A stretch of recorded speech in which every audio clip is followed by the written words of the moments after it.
unwind.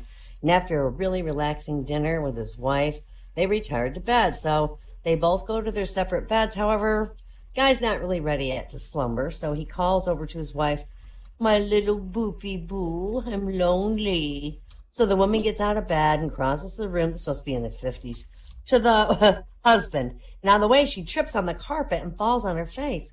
And the husband, with a concerned look, goes, "Oh, did my little honey wunny fall on her little nosy wosy?" The woman gets up and enters his bed. They make passionate love, and afterwards she rolls out, and as she's going back to her bed, she catches her foot in the carpet and falls flat on her face. And the man looks over his shoulder at his wife lying on the floor and says, "You clumsy idiot." Once he was done with her. That's terrible. This old Italian mafia don's dying. So he calls his grandson to his bed. "Grandson, I want you to listen to me. I want you to take my 45 automatic pistol so you will always remember me. But Grandpa, I really don't like guns. How about you leaving me your Rolex watch instead? You listen to me. Someday you gonna be running the business. You gonna have a beautiful wife, a lot of money, a bigger home, and maybe a couple of bambino. Someday you gonna come home and maybe you find your wife in the bed with another man. What are you gonna do then? Point it to your watch and say, 'Time's up'?"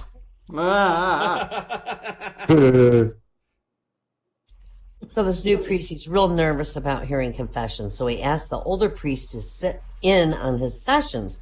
And the new priest hears a couple. And then the old priest asks him to step out of the confessional for a few suggestions. So the old priest says, "Look, cross your arms over your chest and rub your chin with one hand." So the new priest tries it. And the old priest says, "Look, try saying things like, 'I see, yes, go on.' And 'I understand. How did you feel about that?'" So the new priest tries saying those things. And then the old priest says, "Now, don't you think that's a lot better than slapping your knee and saying, 'No shit, what happened next?'" I love that job. A missionary who'd spent years showing a tribe of natives how to farm and build things to be self-sufficient gets word that he's got to return home.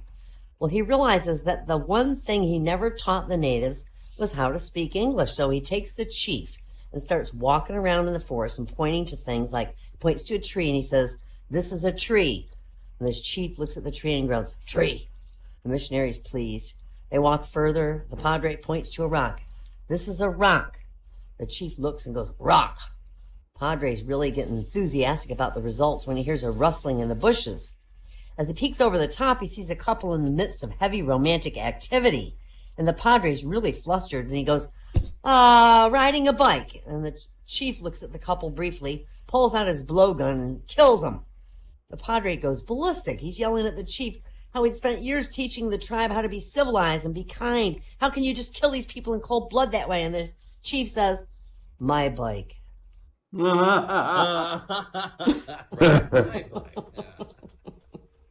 manager of a really large corporation got a heart attack, and the doctor told him to go for several weeks to a farm and relax.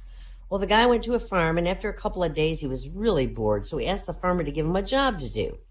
Well, the farmer told him to clean the shit out of the cows, and the farmer thought that would be, someone coming from the city working his whole life sitting in an office. It would take him a week or something to finish, but to his surprise, the manager finished the job in less than a day. Well, the next day, the farmer gave the manager a more difficult job: cut the heads off 500 chickens. The farmer was sure the manager wouldn't be able to do that job, but at the end of the day, the job was totally done. Well, the next morning, as most of the jobs in the farm were already done, the farmer asked the manager to divide a bag of potatoes in 2 boxes. One box with small potatoes and one box with big potatoes. At the end of the day, the farmer saw the manager, and he was just sitting in front of these potatoes bag, but both the boxes were empty. And the farmer asked the manager, "How is it you did all these difficult jobs during the first days and you can't do this simple job?" And the manager says, "Well, listen, all my life I'm cutting heads and dealing with shit, but now you ask me to make decisions." A woman calling Mount Sinai Hospital says, "Hello, I want to know if a patient's getting better." The voice on the other end says, "What's the patient's name and room number?" She says, "Yes, darling, she's Sarah Finkel in room 302. He says, oh, yes. Miss Finkel is doing very well. In fact, she's had 2 full meals. Her blood pressure's fine. She's going to be taken off the heart monitor in a couple hours. And if she continues this improvement, Dr. Cohen's going to send her home Tuesday. And the woman said, thank God. Oh, that's wonderful. Oh, that's fantastic. That's wonderful news.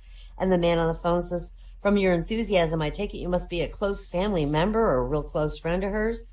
She says, I'm Sarah Finkel in 302. Cohen, my doctor, doesn't tell me a word.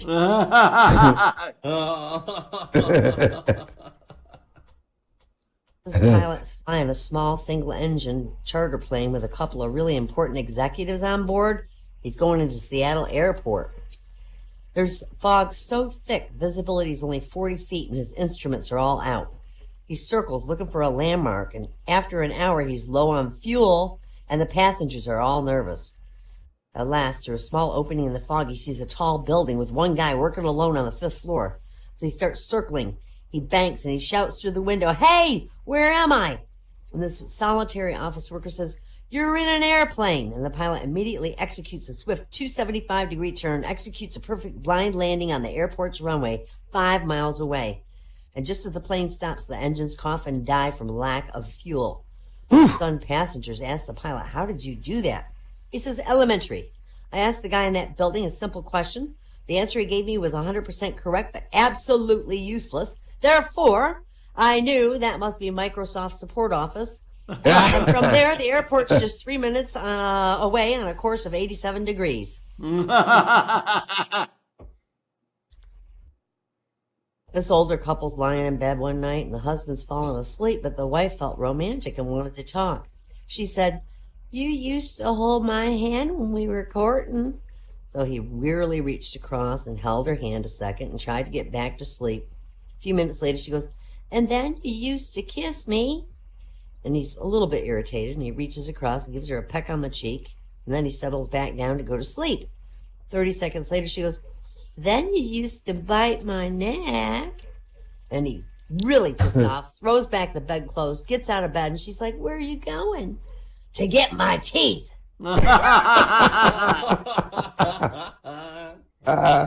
This is one for Randy. A man with a gun goes into a bank and demands money.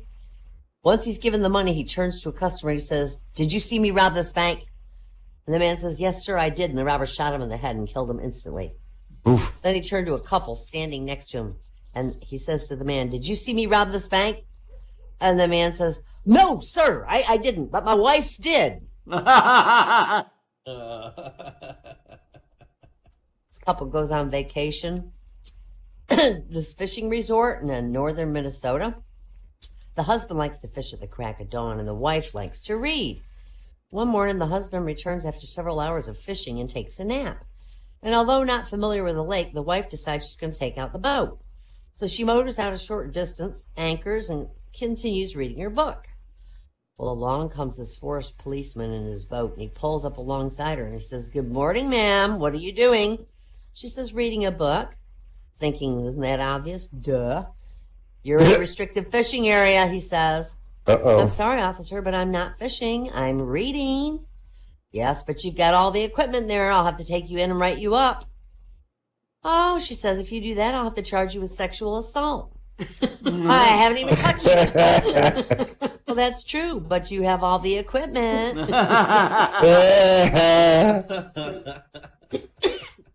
This older couple's lying in bed one night, and the husband's fallen asleep, but the wife felt romantic and she wanted to talk. Oh, wait, that's the same one I already did. Excuse me. Done that.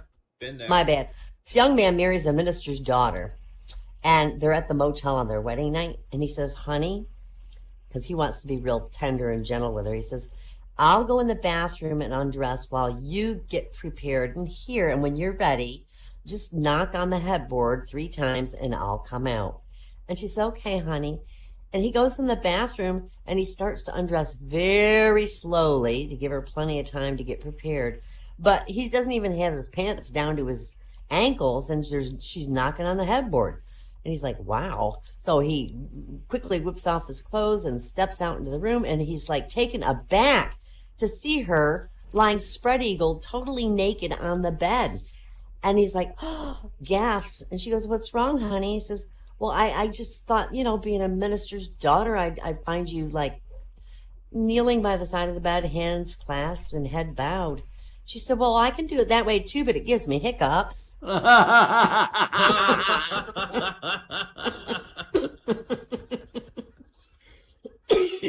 That's mean. Dr. Epstein was a renowned physician who earned his undergraduate, graduate, and medical degrees in his hometown, and then he left for Manhattan, where he quickly rose to the top of his field. Soon he was invited to deliver a significant paper at a conference, coincidentally held in his hometown. He walked on stage and put his papers on the lectern, but they slid to the floor, and as he bent over to get them, at just the wrong instant, he inadvertently farted. I mean loud. The microphone amplified that loud fart, and it resounded through the room and all the way down the hall. It was awful. He was so embarrassed, but somehow he regained composure just enough to deliver the paper. He ignored the resounding applause and raced out the stage door, never to be seen in his hometown again. Well, decades later, when his elderly mom was ill, he had to return to home to visit her. And he reserved a hotel room under the name of Levy. And he arrived under the cover of darkness, too. Well, the desk clerk says, is this your first visit to our city, Mr. Levy?